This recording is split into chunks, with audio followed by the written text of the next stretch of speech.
এবার আমরা যে লীলায় প্রবেশ করব। তো আজ যে লীলা আস্বাদন করাবো দুঃখী কৃষ্ণ দাস, যার পরবর্তী সময়ে নাম হয়েছিল প্রভু শ্যামানন্দ। তো লীলার নাম কি বললাম মা? কি বললাম? আর একটু জোরে হবে না? ভলিউমটা বাড়ান না। হ্যাঁ, তো যে লীলা আস্বাদন করাবো দুঃখী কৃষ্ণ দাস, যার পরবর্তী সময়ে নাম হয়েছিল প্রভু শ্যামানন্দ। আমরা জানি গৌরহরির জন্মের প্রায় 52 বছর আগে জন্মেছিল আমার শ্রী অদ্বৈত গোসাই। তো 52 বছর আগে জন্মেছিলেন। তো গৌরহরির যখন জন্ম হলো, তখন ওই গৌরহরির সঙ্গে অদ্বৈত গোসাই আমার রাস নৃত্য অর্থাৎ লীলারাস আস্বাদন করেও বাবা তার স্বাদ মিটল না। কেন স্বাদ মিটল না? তাই সে তো ভক্ত হতে চায়, তাই তার স্বাদ মিটল না। এবার আমরা জানবো সেই ভক্ত যে কে, দুঃখী কৃষ্ণ দাস, সে কেনই বা এলো, সেই ভক্ত কে, কোথা থেকে এসেছে, আমরা আগে এটা জানবো। আচ্ছা ভক্তগণ, যে শ্রী অদ্বৈত গোসাই যিনি এই কলিযুগের নাম ধারণ করলেন এবং জন্মগ্রহণ করলেন, তিনি কে মা? তিনি হলেন দেবাদিদেব ভোলানাথ। তিনি ছিলেন এই শ্রী অদ্বৈত গোসাই। কেন নাম ধারণ করলেন এবং জন্মগ্রহণ করলেন এই কলিযুগে? তিনি কি করেছিলেন জানেন মা? তিনি রাধা গোবিন্দের রাসমঞ্চে তিনি লুকিয়ে প্রবেশ করেছিলেন। যখনই প্রবেশ করেছিল মা, তখন গোবিন্দ বলেছিল, তুমি এখন চলে যাও ভোলানাথ, তুমি এখন চলে যাও, আমি তোমাকে বর দিলাম, আমি কলিযুগে তোমার সঙ্গে রাস নৃত্য করব। তাই এই কলিযুগে তিনি জন্মগ্রহণ করলেন এবং নাম ধারণ করলেন শ্রী অদ্বৈত গোসাই। দীর্ঘকাল ধরে আমার গৌরহরির সঙ্গে লীলারস আস্বাদন করেও বাবা তার স্বাদ মিটল না। তিনি পুনরায় জন্মগ্রহণ করলেন বাবলা গ্রামে, শান্তিপুরের নিকটবর্তী গ্রাম। শ্রী অদ্বৈত গোসাই জন্মগ্রহণ করেছিলেন। তো তিনি পুনরায় জন্মগ্রহণ করলেন পূর্ব মেদিনীপুর জেলায় ধারেন্দ্রা গ্রামে। কোথায় মা? আমি কিন্তু পরে জিজ্ঞাসা করব কোথায় জন্মেছে। গ্রামটার নাম কি? কেউ শোনেননি। সবাই আমার দিকে তাকিয়ে আছেন বটে, কিন্তু মনটা অন্য জায়গায় চলে গেছে। না হলে তো আপনারা একটা কথা শ্রবণ করছেন। যদি বলতাম মা ওইখানে 1000 টাকা আছে, বললে কি মা? সঙ্গে সঙ্গে একবারের বেশি দুবার বলতে হতো না। তো এইসবের বেলায় দুবার বলতে হবে কেন?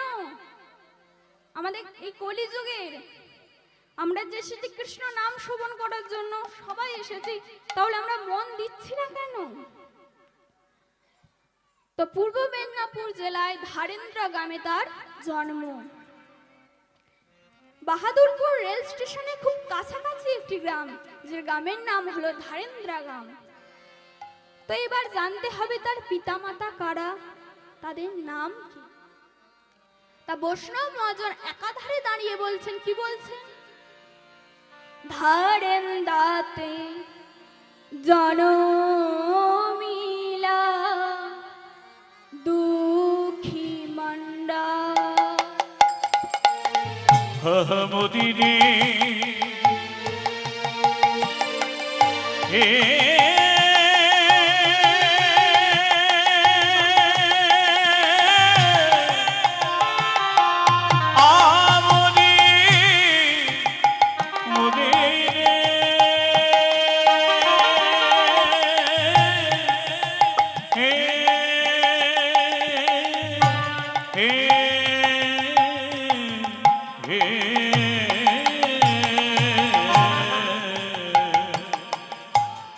ধারিন্দাতে জন্ম নিলে দুঃখী মন্ডল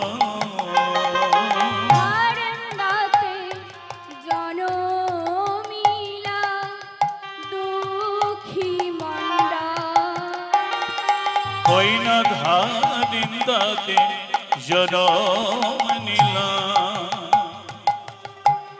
দুঃখে মন্ডল মাতার নাম দুর্গা পিতা কৃষ্ণ মণ্ডল ভগবতার নামে দুর্গা পিতা কৃষ্ণ মন্ডল মাতার নাম দুর্গা পিতা কৃষ্ণ মণ্ডল ভগবতার নামে দুর্গা পিতা কৃষ্ণ মন্ডল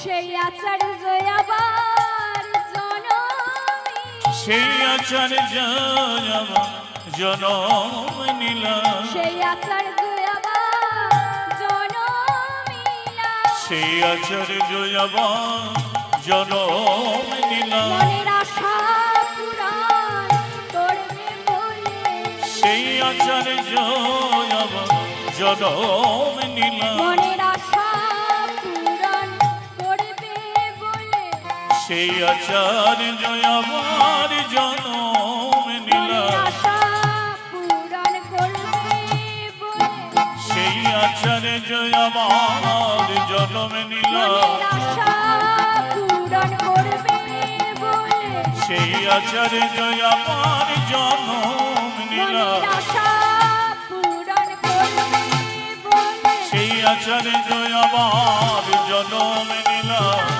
আশা পূরণ করবে বলে আচার্য আবার জনম নি যাই রে লীলারে বলি হানি আচার্য আবার জনম নিলাম যাই রে লীলারে বলি হানি আচার্য আবার জনম যাই রে লীলারে বলি হানি আচার্য আবার জনম যাই রে লীলারে বলি হানি আচার্য আবার জনম নিলাম আচার্য আমার জনম নিলাম তো মায়ের নাম কি বললাম? মায়ের নাম দুর্গা দেবী, পিতা হলেন কৃষ্ণ মণ্ডল। তাদের এই অভাবের সংসার, দিন আনে দিন খায়। তাদের এই অভাবের সংসারেতে মা তাদের কোনো রকমে খেত, খাওয়া পড়া তো অভাব নেই, মানে কোনো রকমে জুটে যেত। কিন্তু মা তাদের একটি বড় অভাব ছিল। সেটি কোন জিনিসের? তাদেরকে মাতা পিতা বলে ডাকবার মতন মা কেউ ছিল না। তো মাতা পিতা বলে ডাকবার মতন তাদের কেউ ছিল না, এই ছিল তাদের অভাব। তোমা অনেক ভক্তরা মিলে একদিন শ্রীক্ষেত্র ধাম যাত্রা করছে। দুর্গা দেবী দেখছে। তখন স্বামীকে বলছে, স্বামী ও স্বামী, চলো না স্বামী, আমরাও যাই। স্বামী, আমাদের এই অভাবের সংসার, আমরা দিন আনি দিন খাই, এই অভাবের সংসার তো, চলো না স্বামী, আমরা যাই। জানো স্বামী, যিনি ওই পুরী ধামে আছেন, শুনেছি তিনি নাকি বড় দয়াল। ও যে দয়া দয়ালে বলি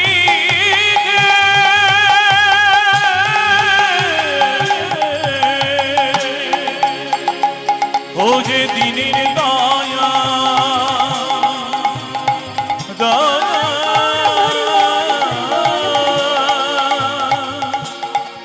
ও যে দিনে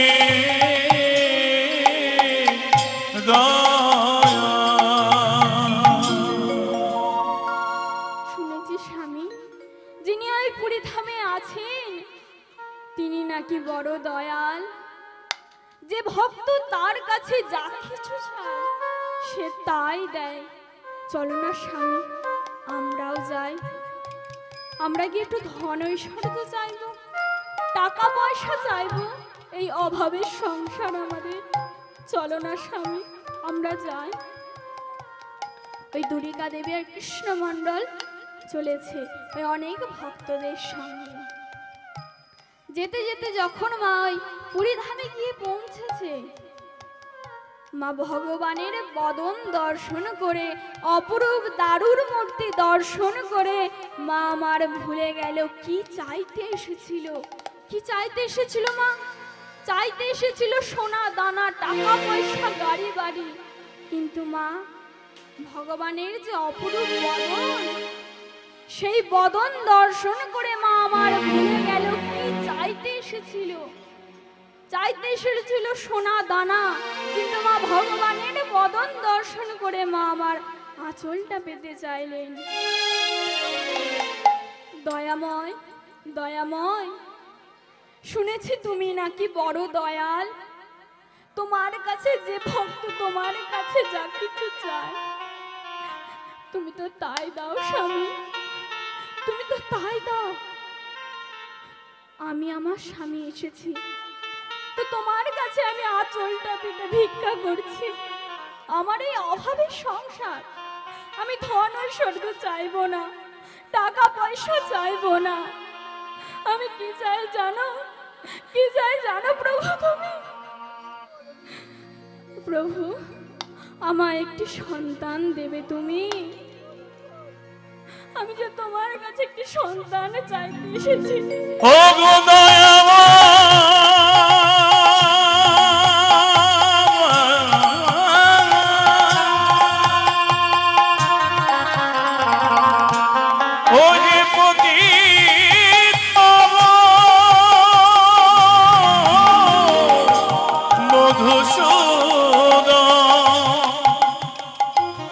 তোমার কাছে আমার এই নিবেদন, নিবেদন, একটি পুত্র সন্তান দাও। ও হে দয়াময়, দয়াময়, ও হে দয়াল হরিয়া। দয়াময়, আমি যে আর কিছু চাই না, আমায় একটি সন্তান দিও। আমি এর বিনিময়ে আর কিছু চাইবো না, এই শুধু আমার আশা। প্রভু তুমি জানো, আমার গর্ভে তুমি যেন যেমন তেমন সন্তান দিও না। তুমি আমার গর্ভে কেমন সন্তান দেবে জানো? যেন কৃষ্ণ ভক্ত সন্তান দিও। যেন কৃষ্ণ ভক্ত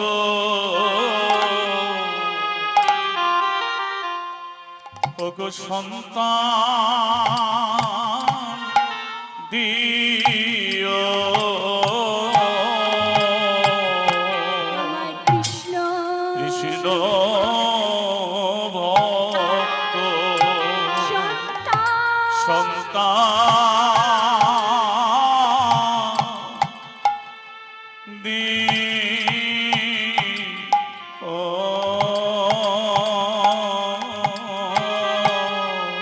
প্রভু আমি ধন চাই না, আমি ধন চাই না,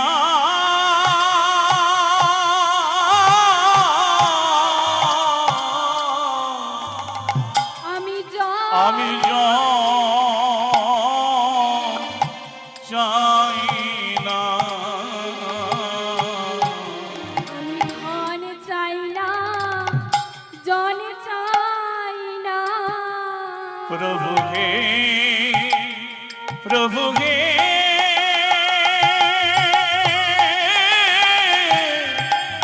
তোমার চরণে আমার এই নিবেদন। প্রভু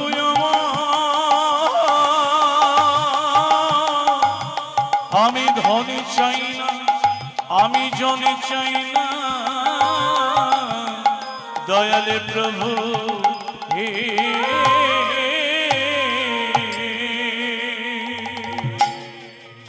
প্রভু আমি ধন চাই না, জন চাই না, শুধু একটি কৃষ্ণ ভক্ত সন্তান দিও। মা আমরাও তো ভগবানের কাছে সন্তান চাই। কেমন সন্তান চাই? আমরা বলি ভগবান আমায় একটি সন্তান দিও, কেমন সন্তান দেবে? সে জন্মবার পর যেন ভালো পড়াশোনায় হয়, ভালো চাকরি পায়, আমরা এই সব চাই। কিন্তু মা কেউ আমরা ভুলেও বলি না মা, ভগবান আমায় একটি কৃষ্ণ ভক্ত সন্তান দিও, কেউ বলি না আমরা। তদ্রূপ মা আমরা তো বলি না, বড় বড় যারা বড় লোক তারা কি করে মা, সন্তান যখন গর্ভে থাকে, গর্ভে সন্তান থাকাকালীন বলে কি মা, কৃষ্ণ সেবা দেবে না, পূজা করবে না, বেশি কথা বলবে না, রেস্ট নেবে, ডাক্তারের পরামর্শ নিয়ে চলে। কি মা চলে তো, এখানে অনেকে চলে তো মা। এইরকম করতে করতে গর্ভে যে সন্তান থাকবে, মা যা খাবে সে তাই খাবে, মা যা দেখবে সে তাই দেখবে, মা যা চিন্তা করবে সে তাই ভাববে। কারণ তো এক আত্মা, এখন তার ভেতরেই তো সে আছে।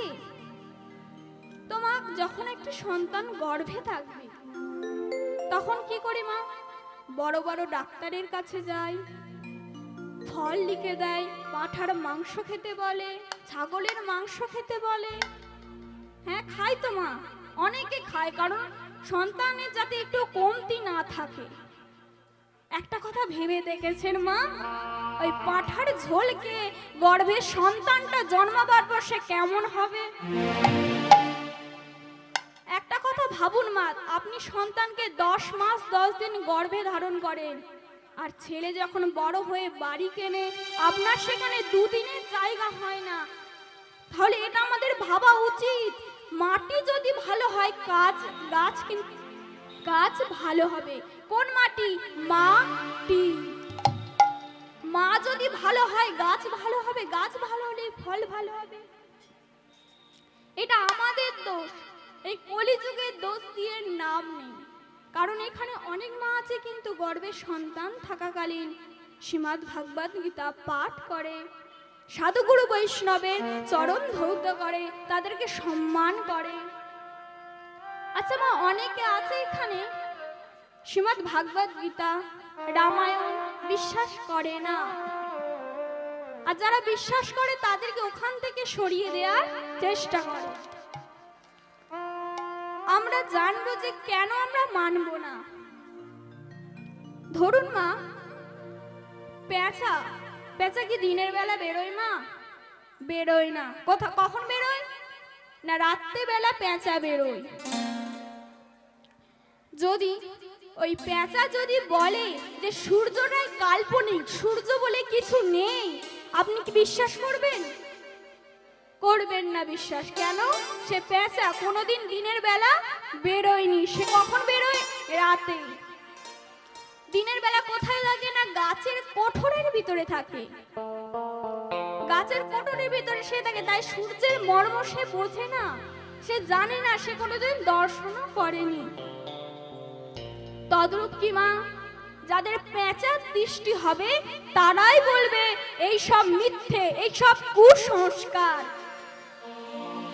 তারা কি করে মা, ভালো লোকেদের ওই অন্ধকার কুঠির পাপ কর্মেতে ডুবিয়ে দিতে চায়। যাদের পেঁচার মতন দৃষ্টি হবে তারাই এই কাজগুলো করবে, আর যারা বলবে এই সব ভুল, তাদের পেঁচার দৃষ্টি নিয়ে চলেছে ঘর সংসারে। নিতাই গৌর হরি। একটা বৈষ্ণব আর ডাক্তারের মধ্যে কি পার্থক্য থাকে মা? একদিক দিয়ে যদি ধরা হয়, ডাক্তার যদি ভাবে যে আমি বড় শিক্ষিত, আমি বড় ডাক্তার, আমি এত টাকা রোজগার করি, তার সেটা অহংকার। আর বৈষ্ণব, এদের মধ্যে বৈষ্ণব তো কোনোদিন টাকা পয়সা কামায়নি, তার টাকা নেই, পয়সা নেই, বাড়ি নেই, জায়গা নেই, জমি নেই, তাতেও কিন্তু সে বড়। কি দিক দিয়ে বড় মা? বৈষ্ণব আর ডাক্তারের মধ্যে পার্থক্য। আচ্ছা মা, আপনার যদি কান খারাপ হয়ে যায়, ইয়ারিং দিয়ে দেয়, কানের যে মেশিন, না শুনতে পারলে দিয়ে দেয়, হাত ভেঙে গেলে, হাত বাদ হয়ে গেলে নকল হাত লাগিয়ে দেয়, দাঁত ভেঙে গেলে নকল দাঁত দিয়ে দেয়, দেয় তো মা। কিন্তু মা, কোনো মানুষের যদি চরিত্র খারাপ হয়, কি ওষুধ দেবে, কি লাগাবে? সেই ওষুধ কিন্তু বৈষ্ণবের কাছে থাকে। শত ডাক্তারি করেও মা এই ওষুধ কিন্তু দিতে পারবে না। কোনো মানুষের যদি চরিত্র খারাপ থাকে সে কোনোদিন পারবে না কৃষ্ণ সেবা দিতে, আর সেই রোগ সারানোর ডাক্তারের কাছে নেই সে। তো এটাই হলো বৈষ্ণব আর ডাক্তারের মধ্যে পার্থক্য। তো আমরা যেখানে ছিলাম ওইখানে কৃষ্ণ ভক্ত সন্তান চাইলেন। আমরা যে মা মা করি, আমার মাকে কে কতজন ভালোবাসে? বাইরে থেকে আমরা সবাই বলি আমরা মাকে ভালোবাসি, কিন্তু বাড়িতে গেলে কিন্তু ওটা হয় না মা। লোকের কাছে অনেক কিছু দেখাতে হবে, তো বোঝাতে হবে আমার মাকে কত ভালোবাসি, কিন্তু ঘরে গেলে তার দুবেলাও ঠাঁই হয় না, সন্তানের হাতে মার খেতে হয়। এইটাই হচ্ছে কলিযুগ। এখানে দুরিকা দেবী কি বললেন? এই সব কিছু বললেন না, বললেন একটি কৃষ্ণ ভক্ত সন্তান দিতে। বললেন কৃষ্ণ ভক্ত একটি যেন সন্তান দিও, আমি আর কিছু চাই না। তাই জগন্নাথের মন্দির থেকে প্রসাদ পেয়ে দুরিকা দেবী এবং কৃষ্ণ মণ্ডল ফিরে এলেন। ঠিক কিছুদিন পরে আমার জগন্নাথের কৃপায় দুরিকা দেবীর গর্ভে সন্তান এসেছে। ঠিক 10 মাস 10 দিন পরে সন্তানের জন্ম হয়েছে। পূর্ণিমা তিথি আলো করে জন্মগ্রহণ করলেন দুঃখী মণ্ডল। তাই বৈষ্ণব মহাজন বলছেন, কি বলছেন? হেন কালে জন্মিলা দুঃখী মণ্ডল, হেন কালে জন্ম নিলা দুঃখী মণ্ডল, হেন কালে জন্মিলা দুঃখী মণ্ডল, হেন কালে জন্ম নিলা দুঃখী মণ্ডল। পুত্রেরই পিতা মাতার আনন্দ না ধরে, এবারে পুত্র হেরি পিতা মাতার আনন্দ না ধরে, পুত্রেরই পিতা মাতার আনন্দ না ধরে, এবারে পুত্র হেরি পিতা মাতার আনন্দ না ধরে, আনন্দ ধরে না, আনন্দ ধরে না, আনন্দ ধরে না, আনন্দ ধরে না, পুত্রেরই পিতা মাতার, আনন্দ ধরে না, পুত্রেরই পিতা মাতার, আনন্দ ধরে না, পুত্র হেরি পিতা মাতার আনন্দ ধরে না, আনন্দ ধরে না, আনন্দ ধরে না। সন্তান যখন জন্মগ্রহণ করেছে মাতা পিতার আর আনন্দ ধরছে না, অনেক কষ্টের ফলে পেয়েছে। তো তামা জানে যাদের যেই মায়ের সন্তান নেই সেই মা বোঝে তার কত দুঃখ, তার কত কষ্ট। আর যে মায়ের সন্তান আছে সে কিন্তু বোঝে না মা, তার দুঃখ কষ্ট বুঝবে না, কারণ তার তো সন্তান আছে। যার নেই সে বোঝে। আর এত কীর্তির পরে কিন্তু সে পেয়েছে সন্তান। তাই সন্তান জন্মাবার পর কিন্তু সন্তানের কান্না থামেনি। সন্তানের জন্ম হওয়ার পর থেকে তার কান্না থামেনি।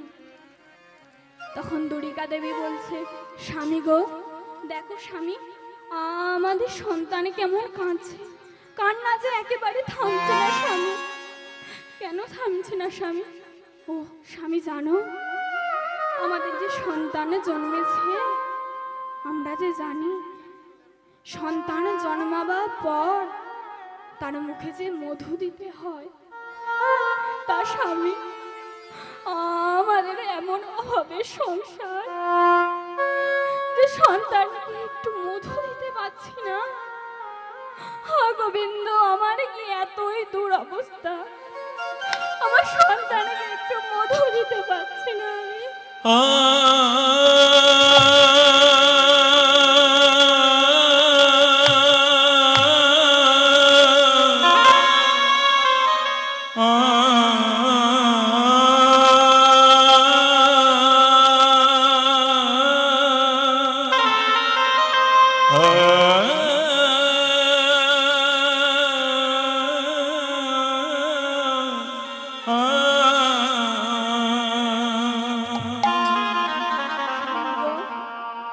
স্বামী, তুমি দেখো, তুমি চেষ্টা করে দেখো সন্তানের কান্না যদি থামাতে পারো।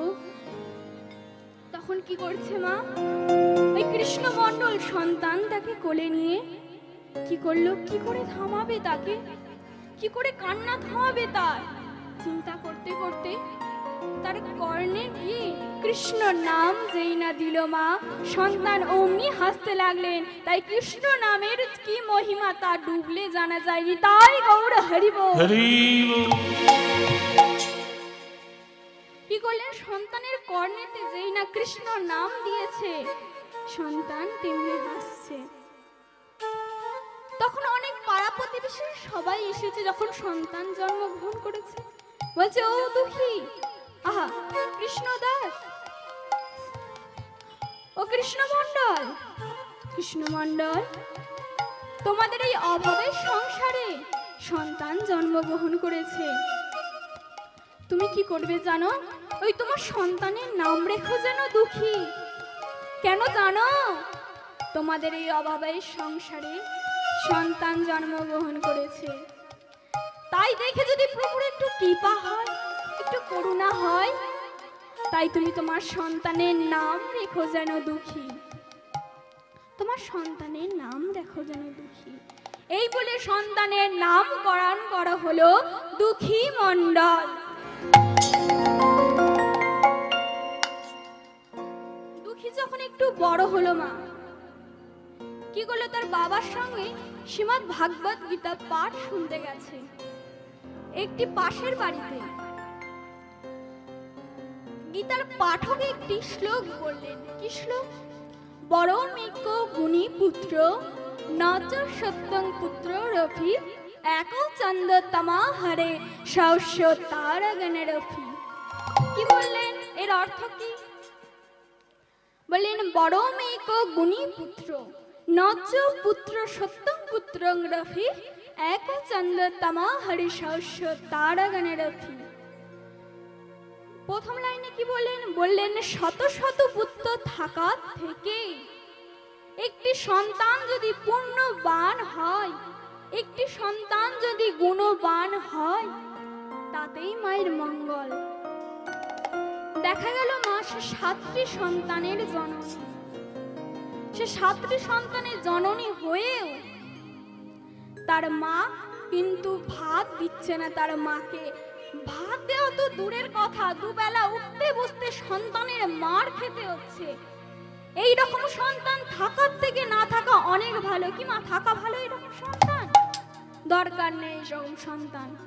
তাই শাস্ত্র বললেন শত শত পুত্র থাকার থেকে একটি সন্তান যদি পূর্ণবান হয়, একটি সন্তান যদি গুণবান হয়, তাতেই মায়ের মঙ্গল। দ্বিতীয় লাইনে কি বললেন? এক চন্দ তম হরে সহস্য তারগণ রফি। শাস্ত্রে এখানে সামাজিক দৃষ্টান্ত দিলেন। কি বললেন? সামাজিক দৃষ্টান্ত দিলেন। বললেন রাতের আকাশে কত শত শত হাজার হাজার লক্ষ লক্ষ তারা থাকে মা। ওই শত শত তারা থেকেও ওই রাতের আধারকে কি সে আলো করতে পারে? কোনোদিন পারে না। কে পারে? না একটি চাঁদই পারে সেই সারা পৃথিবীকে আলোয় আলোকিত করতে। আর মা, চাঁদের কিন্তু আলো নেই, চাঁদের আলো নেই। সে কোত্থেকে পায়? সে সূর্য থেকে আলো পায়। সে কিন্তু সূর্য থেকে আলো পেয়ে পৃথিবীকে আলোকিত করছে। তাই এখানে তদ্রূপ কি বোঝাচ্ছে? মা যদি তাকে কৃষ্ণ ভক্ত হওয়া শেখায়, কৃষ্ণ ভক্ত যদি হয়, সে গুণবান হয়, মায়ের কিন্তু দুঃখ থাকে না। কিন্তু এই সন্তান কিন্তু একমাত্র মাই পারে তৈরি করতে। মা যদি ভালো হয়, সে সন্তান ভালো হবে। তো শাস্ত্রে বললেন শত শত পুত্র থাকার থেকে একটি সন্তান থাকাই ভালো। যে তোমার কথা শুনবে না, বুঝবে না, মাকে বাবাকে মানে না। এখানে অনেক আছে মা বাবাকে মানে না, মা বাবাকে মারধর করে, অনেক আছে। তো মা আমাদের, তো সে আমাদের সবার মা। তোমার এখানে মাকে কোনোদিন অপমান করা উচিত নয়। মায়ের গুণে কিন্তু আমরা এই পৃথিবীতে আলো দেখতে পেরেছি, না হলে কিন্তু দেখতে পারতাম না। মা কত দুঃখ যন্ত্রণা সহ্য করে আপনাকে পৃথিবীকে এনেছে, সেই মাকেই আপনি কুকুরের মতন তাড়াচ্ছেন, মারধর করছেন। এটা উচিত? এটা উচিত নয় মা। তো কৃষ্ণ নাম শ্রবণ করলে কি হয়, সেই মা যখন শ্রবণ করছে তার সন্তানকেও কিন্তু সে শ্রবণ করাবে, তাতে কিন্তু কৃষ্ণ ভক্ত হবে সন্তানটি। আর জন্মাবার পর তার মাকে অত দুঃখ কষ্ট সহ্য করতে হবে না। তাই শাস্ত্র বললেন শত শত পুত্র থাকার থেকে একটি সন্তান যদি পুণ্যবান হয়, গুণবান হয়, তাতেই মায়ের মঙ্গল। তাই এটি শুনে এসে দুঃখী মনে মনে রাখতে চিন্তা করছে, শুনে এসেছে, এসে মনে মনে চিন্তা করছে, ভাবছে যে ঠিক তো, শত শত পুত্র থাকার থেকে আমি যদি মায়ের ভালো সন্তান হতে পারি, তাতেই আমার মায়ের তো মঙ্গল।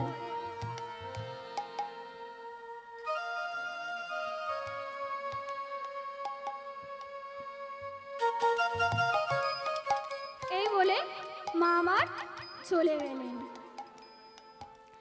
দুরিকা দেবী কি করেছে, সন্তান পেয়েছে, খুব আনন্দেতে তাদের দিন কাটছে। দিন কাটতে কাটতে মা সে কি করলো, কাটছে সন্তান একটু একটু করে বড় হচ্ছে। সব শুনে এসে তখন তো আরেকটি শ্লোক বলেছিলেন। কি শ্লোক? সেই শ্লোকটি দুঃখীর মনে পড়ছিল না। কি শ্লোক বলেছিলেন না ধানং না জানং না সুন্দরী কবিতাং বা জগতি কাময়ে क्षमा जन्मानि जन्मशरे ताहे तदि भक्त स्थितरहत जनार्दने। এই শ্লোকটির অর্থ কি মা? কি বললেন শ্লোকটি?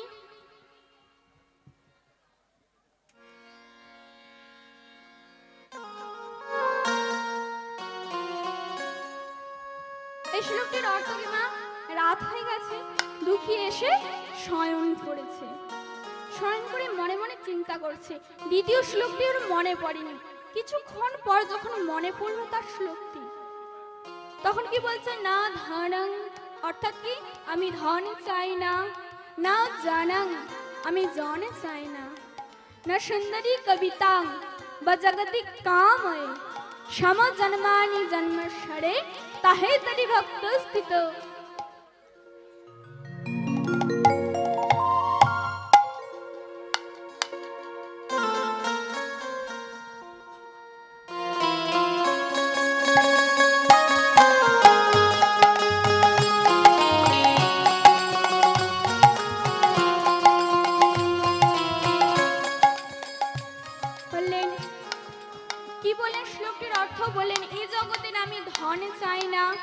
জন চাই না, এই জগতে সুন্দরী রমণী আমায় আকৃষ্ট করুক, আমি চাই না।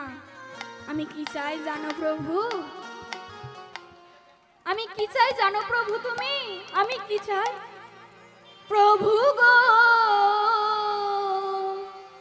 প্রভু আমি ধনে চাই না, জনে চাই না, আমি কি চাই জানো প্রভু? তোমার কাছে আমি অন্য কিছু চাই না প্রভু। আমায় কামনা বিহীন ভক্তি দিও, আমায় কামনা বিহীন ওই না ভক্তি দিও, কামনা বিহীন ভক্তি দিও, আমায় কামনা বিহীন ভক্তি দিও। আমি ধন চাই না, জন চাই না, আমায় কামনা বিহীন ভক্তি দিও। আমি ধন চাই না, জন চাই না, আমায় কামনা বিহীন ভক্তি দিও। তোমার চরণে এই নিবেদন, আমায় কামনা বিহীন ভক্তি দিও। তোমার চরণে এই নিবেদন, আমায় কামনা বিহীন ভক্তি দিও। আমায় কামনা বিহীন ভক্তি দিও, তোমার চরণে আমায় কামনা বিহীন ভক্তি দিও, তোমার চরণে আমায় কামনা বিহীন ভক্তি দিও, তোমার চরণে নিবেদন, কামনা বিহীন ভক্তি দিও, তোমার চরণে নিবেদন, কামনা বিহীন ভক্তি দিও, আমায় কামনা বিহীন ভক্তি দিও। তোমার এই ভক্তি তো সহজে পাওয়া যায় না, এই ভক্তি মা সহজে পাওয়া যাবে না। তো বললেন কামনাবিহীন ভক্তি দিতে, বললেন আমি এই ভক্তি চাই না। আর এই ভক্তি পেতে গেলে কিন্তু অনেক কষ্ট করতে হয়। তাই দুঃখী মনে মনে চিন্তা করছেন, আমি এই আর ঘর সংসারে থাকবো না, আমি চলে যাব, আমি যে গোবিন্দ সেবা দেব। দুঃখীর মনে একটি বাসনা, সে গিয়ে রাধা গোবিন্দের দর্শন করবে, রাধা গোবিন্দকে সেবা দেবে, এই তার মনে আনন্দ। তাই দুঃখী মনে মনে চিন্তা করছে, আমি আর এই ঘর সংসারে থাকবো না, আমি এখান থেকে চলে যাব। তাই দুঃখী ঘর সংসার ছেড়ে চলে যাচ্ছে, তার মাতা পিতার চরণে প্রণাম জানিয়ে চলে যাচ্ছে। যেতে যেতে যখন মা কালনায় এসেছে, যেতে যেতে যখন কালনায় এসেছে মা, সে কালনায় পৌঁছে কি দেখছে, একটি সেবা আশ্রম। সেই আশ্রমে কি করলো দুঃখী, যে এখানে আশ্রম যেহেতু রয়েছে, কোনো গুরুদেব থাকবে, কোনো বৈষ্ণব থাকবে, তাই কি করলো দুঃখী, ওই দুঃখী ছুটতে ছুটতে গিয়ে ওইখানে প্রবেশ করলো। আশ্রমে যখনই প্রবেশ করেছে, দেখছে একজন গুরুদেব বসে আছে। দুঃখী ছুটতে ছুটতে গিয়ে গুরুদেবের চরণ দোকানে ধরিয়ে ধরে বলছে, গুরুদেব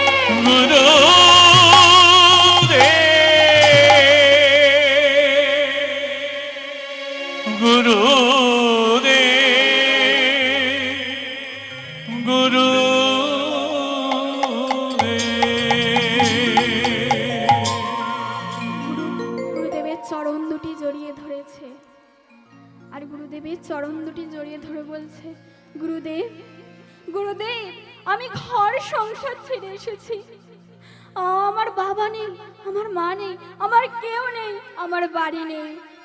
গুরুদেব, আমি যে তোমার চরণে আশ্রয় নিয়েছি, কেন জানো, কেন জানো তোমার চরণে আমি আশ্রয় নিয়েছি? আমি দীক্ষা গ্রহণ করতে চাই গুরুদেব, আমি দীক্ষা গ্রহণ করতে চাই, আর তাই আমি এসেছি। এখন আমার কোনো বাড়ি নেই, ঘর নেই।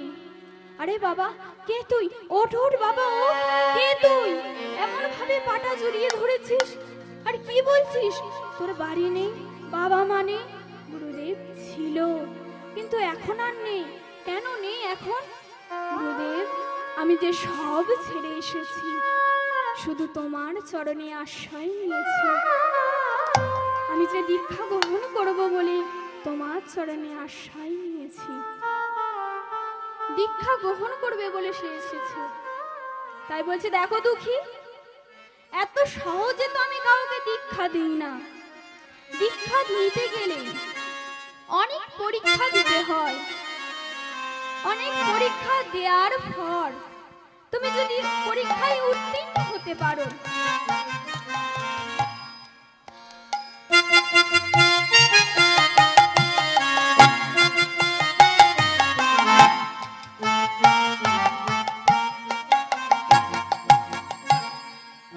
পরীক্ষায় উত্তীর্ণ হতে পারো, তবেই কিন্তু আমি তোমায় দীক্ষা দেব, নাইলে কিন্তু তোমায় আমি দীক্ষা দেব না। গুরুদেব, আপনি যাহা বলিবেন আমি তাহা করিব। কি করতে হবে আমায়? কি পরীক্ষা দিতে হবে আমায়? শোনো দুঃখী, ওই দেখো দুঃখী তুলসীর বাগান, ওই দেখো তুলসী মাটির কলসি। দেখছো দুঃখী, ওইখানে তুলসীর বাগান আর এইখানে মাটির কলসি। তুমি এই কলসি নিয়ে কি করবে জানো? এই মাটির কলসিটা মাথায় নিয়ে তুমি প্রত্যেক দিন গঙ্গা হতে জল এনে আমার তুলসী গাছের নিচে দেবে। আর দুঃখী মনে রেখো, একটি তুলসী গাছ যদি আমার দেহ রাখে, অর্থাৎ মারা যায়, তবে কিন্তু আমি তোমায় দীক্ষা দেব না দুঃখী, সেই বুঝে করো। তাই কি করছে মা দুঃখী? ওই মাটির কলসিটা মাথায় নিয়ে চলে যাচ্ছে। কেমন ভাবে চলে যাচ্ছে? মাথাতে কলসি, সম্মুখে তুলসী, হেরিয়া চলেছে দুঃখী। তার মাথাতে কলসি, সম্মুখে তুলসী, হেরিয়া চলেছে দুঃখী। মাথাতে কলসি, সম্মুখে তুলসী, হেরিয়া চলেছে দুঃখী। ও তার মাথাতে কলসি, সম্মুখে তুলসী, হেরিয়া চলেছে দুঃখী। জলে পূর্ণ কলসি মাথায় ধারণ করে, হই না জল পূর্ণ কলসি, দুঃখী চলে যায়।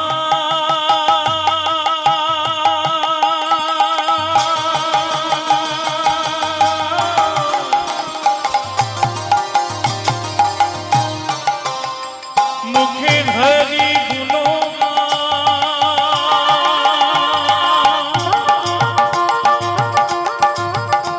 দুঃখী চলে চলে যায়, হরি গুণ জলে পূর্ণ কলসি মাথায় ধারণ করে, কত না মনেতে সুখী গো দুঃখী, কত না মনেতে সুখী। হই না জল পূর্ণ কলসি, মাথায় ধারণ করি, কত না মনেতে সুখী গো, কত মনেতে সুখী। আজ আনন্দেতে চলে দুঃখী,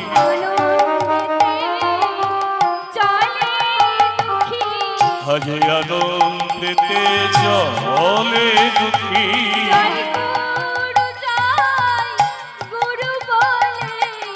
আজ আনন্দেতে চলে দুঃখী,